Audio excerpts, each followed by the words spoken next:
Hi, my name is Debreeze and this is the Amateur Football Channel.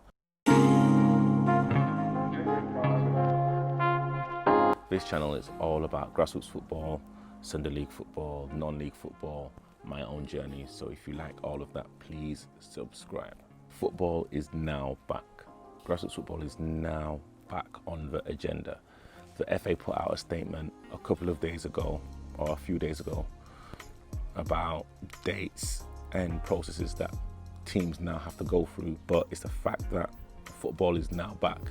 This has been a statement that everyone has been waiting for. This has been a statement that I've been waiting for as a footballer and also as a content creator. I'm not going to read the statement word for word, but if you want to read the full statement, I will link the London FA website in the description. Competitive training can now take place. And when we say competitive, we're like talking body contact. We're like talking no social distancing, full-blown physical contact, tackling, bruising, training sessions. From August, competitive games can be played. So we're talking friendlies, we're talking mini tournaments, 5-side tournaments, 6-a-side tournaments, 11-a-side tournaments. We're like talking about competitively, we can now go onto a football pitch. Brilliant news, brilliant news. And I already know a lot of teams have already sorted out friendlies already. The friendlies for August now fully booked. From September, that's when the grassroots leagues hopefully officially will start. They haven't given a date, but they've said from September. So that's something people can now gear their training sessions and gear themselves towards. I can imagine now there's going to be more players now at training sessions. There's going to be coaches that are now ready to take sessions. There's probably now more grounds that are more prepared to actually open up their facilities as well. So this is not only just for players. I'm talking about teams, coaches, grounds, facilities now.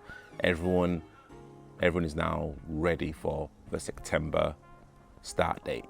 Of course, there's going to be some new guidelines now that every club has to adhere to. It's not going to be as it was last season. Clubs now have to do certain things to make sure that they not only keep their players safe, but also supporters and the opposition safe. The kind of statement kind of goes in more regarding sanitation, cleaning of equipment during training and during matches as well. It also talks about not touching the ball with your hands. I think, I don't think they are trying to teach everyone to suck eggs, but I think, of course, apart from the goalkeeper and apart from taking a throw-in or positioning the ball for a penalty or a free kick, most of the play is going to be with our feet anyway. But of course, they have to make sure that they've got every single point covered. So I totally understand what they're trying to say. So we're talking about grassroots here, so not a lot of clubs have the means or have the resources to have tons of equipment. So there's going to be certain stuff that people will have to share. If we're talking about bibs, if we're talking about maybe goalkeeping equipment, if we're talking about balls, that's just how it is. But I know a lot of teams already that have put certain things in place to make sure that every 20 to 30 minutes, everything is sanitized, everything is wiped down, and the players know the procedure. This is going to be part of people's lifestyles now. This isn't going to be a one-off thing. I think people now realize exactly what this pandemic is about, and they just want to go out and carry on playing football. So if certain things have to be done, then I think everyone is willing to wait that extra 10-15 minutes to make sure everything's being done properly. There's an interesting point here where it says, where possible, officials and players should be already changed. That's going to be quite interesting because there's not a lot of teams that tell players to take home the kit. So I think there's going to be a lot more changing on at pitch side, which is okay when the weather's decent. It's going to be very interesting to see how that rule applies November, December, January, February, because again, teams, some teams just do not have that luxury. Another interesting point, clubs should take a note of supporters, of people that come and actually turn up to games. It shouldn't really be that hard because, again, there's not a lot of teams that have crazy amounts of supporters. Probably the only teams I can think of, we're talking maybe SC Dons, we're talking probably about People's FC. I'm going to probably put Sporting Continental in that bracket as well. I think a lot of people will be watching a lot more of those games. It's going to be very, very interesting to see how that actually works. Let me talk about my own POV. This is a great thing, having now a start date. I've been doing my own workouts since lockdown started. I've been getting myself ready, I've been getting myself prepared. Personally, I feel good, apart from this ankle injury that I've picked up, which isn't great. But I know I've done the work already. Now there's friendlies now involved. I am now focused on making sure that I can get game ready, because doing individual training sessions and group training sessions, that's one thing. But now, everyone knows now, August, friendlies are going to be happening. Every time I now go to a training session, every time I do my own individual sessions, I know that there's an ending in sight. Every training session, every drill that I do, I now have to think I'll be doing this in a game in August, September, whenever I start, whenever I play. For content, for football content, again, it's a great thing. I can now go and speak to teams. I can now look at fixture lists and think, okay, you know what? I'm going to possibly attend this game because I want to speak to both teams. I can speak to both managers. I can speak to both players.